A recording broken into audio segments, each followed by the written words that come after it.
Our first Champions League final ended in defeat thanks to 2 free kicks. Still a good season though, winning the league and the French Cup. And our Glory Hunter bingo card is looking good with only 3 trophies left to tick off. So, what happens next? The team is great, yes, but staying here means we only focus on 1 trophy and there's currently no clubs available to join. So I think resigning from my role could produce a manager merry-go-round like a couple of seasons back. Let's look around the leagues. Jurgen Klopp got Manchester United back to winning the league, with Mbappe playing an outstanding year. AC Milan came back and won the league against our former club Inter, but despite winning the Champions League, Bayern Munich only won the Bundesliga by a point. Barcelona absolutely walked La Liga, winning by 12 points. And 60% of you watching have yet to subscribe. Former player Beto signed for another former club, which I thought was kinda cool. But my plan did backfire when PSG hired Dumont from Monaco.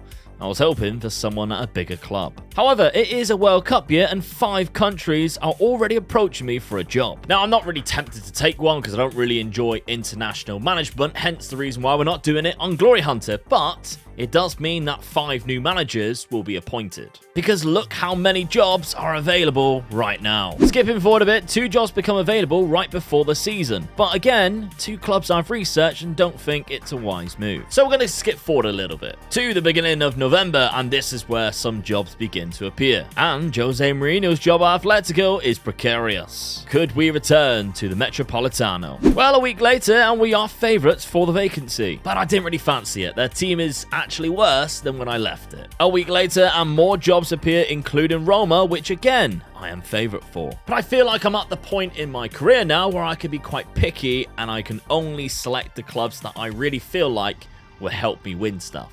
My reputation is amazing and we are only halfway through our time in the challenge. Okay, so end of season 10 and United have won the league back to back. Dortmund won the league for the first time since we won with them all the way back in Season 2. Inter Milan won the league comfortably as well in the Serie A. Atletico finish in 5th place and their rivals Real walked La Liga, winning the league by 15 points. And PSG carry on dominating France. Bayer Leverkusen won the Europa League and my incredible Inter Milan side won the Champions League. And just look how good Kaiser is now, an amazing player bought from rivals AC Milan. So I guess while we wait for more jobs to pop up, I can tell you about SPITCH because at the link at the top of the description, it is free to sign and we can have some fantasy football fun. Now, although it is free to play, you do have to be 18 years of age or over from the UK, Germany, or Austria, and that is because if you want to take part in the brand new season mode, if you put £5 in, you could win a massive jackpot of up to £50,000.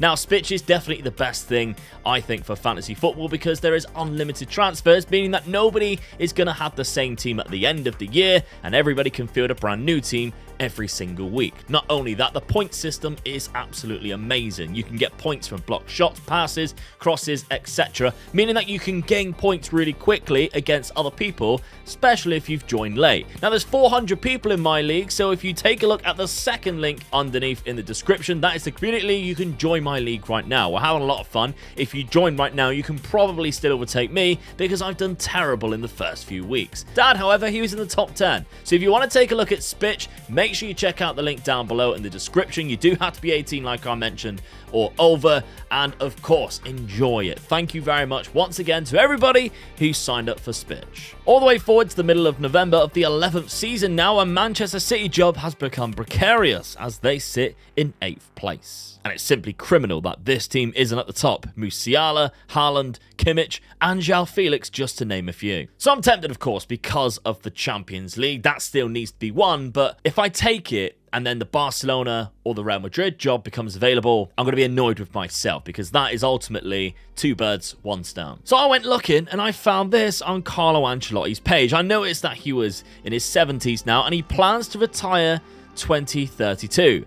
That's the end of this season. But also, this becomes very interesting. Juventus do have a quality team still here. Chiesa's 34 now, Locatelli's still there, and the big man Dusan Vlahovic. They just lack any squad depth, really. So I've decided I'm going to apply and I'm going to resign at the end of the season no matter what for that Real Madrid job. Interview time, and they are asking why I've been to so many clubs already. Glory hunter, mate. Media handling jargon, and I can do better than the previous manager Pochettino, obviously. But of course, we all want to know the transfer budget. £85 million is not bad at all. That's at least 2 players, possibly even 3, with that money. And here we have it. Juventus approach us on another 3-year deal with one main aim of winning the Coppa Italia. Juventus hire Luke. Now, I immediately spot 2 names on the transfer list that I want. Zaniolo from Roma. Yes, he's 32, but I'm only here for a short time, not a long time, and he is world class.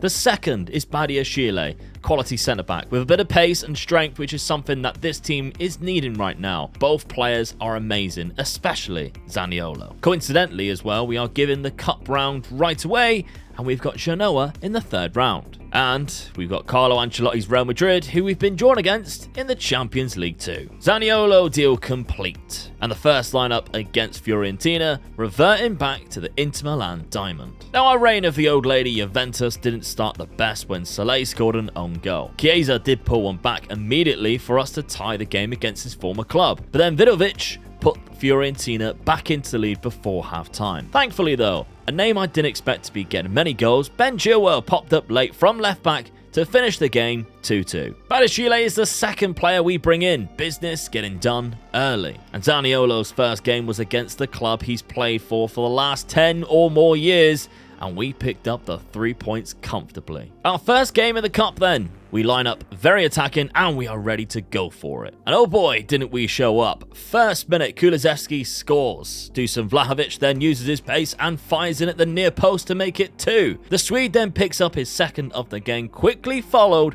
by Dusan Vlahovic also scoring his second of the game. Chiesa wrapped things up with a 5th in injury time. Couple of days later, and we beat league leaders Inter Milan 3-2 after being 2-0 down with a Zaniolo 91st minute goal. And what a finish it was too. Annoyingly, that's who we've also been drawn against in the cup.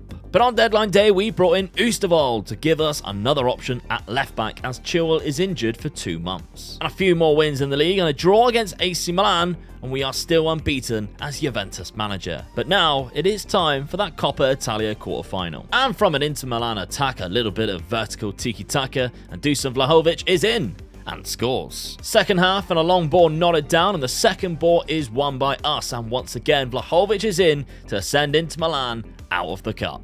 However, the unsung hero of the day was Meslier, who saved 12 shots. Champions League first leg at the Allianz Stadium, and we soon find ourselves 2-0 down to Madrid through Vinicius Jr. and Barrera. Luckily though, Vlahovic got us back into the game, and substitute both of them scored within 2 minutes to equalise. But we took our first loss in the league against Napoli, but we are still in the top 4. And now it's semi-final time, first leg against Roma. Right on the stroke of half-time, Dejan Kulusevski bagged a goal to put us in front. And Federico Chiesa then doubled our lead to give us a 2-0 advantage in this leg as we head to Rome. Unfortunately though, our run in the Champions League came to a very abrupt end when we were knocked out 3-2 on aggregate by Real Madrid. Semi-final second leg, and we do have some first teamers missing. The game finished 3-2 to us, so we progressed through to the final 5-2 on aggregate. But all 3 of our goals were perfect examples of fantastic assists, with Max Aarons getting the first and the third assist, and Conor Gallagher with that beautiful pass for Zaniolo's goal. On to the final then, and we face AC Milan. But as you can see, 3 of our starting 11 are unavailable because of suspension. In fact, it's actually the 3 players that we brought in January, which is kind of ironic. So with all of them swapped out, Florentino Luis drops into the half-back role, Chilwell at left-back back from his injury, and Nelson fits in alongside Saleh at centre-back. And our narrow diamond formation simply ripped through AC Milan's 4-4-2. The forward diagonal passes was like a hot knife slicing through butter, and by the 20th minute, Vlahovic was putting the penalty in for the third. And we capped off the win when Kulusevski's half volley flew into the back of the net. And just like that, we lift the Coppa Italia, and our job in Italy is complete. Our season ended amazingly up until the loss on the very last day of the season against Roma, and we kind of exceeded all expectations and finished in 3rd place to go alongside our cup victory. So you know what time it is, let's hand in our resignation once again. And one of the weirdest decisions I've ever seen, Brendan Rodgers leaves Manchester City to join Spurs, which now does make that job available. But of course, this is the day we are looking out for, the retirement of the great Don Carlo at Real Madrid. Arguably one of the greatest managers of all time, let's give Real Madrid a call and show our interest.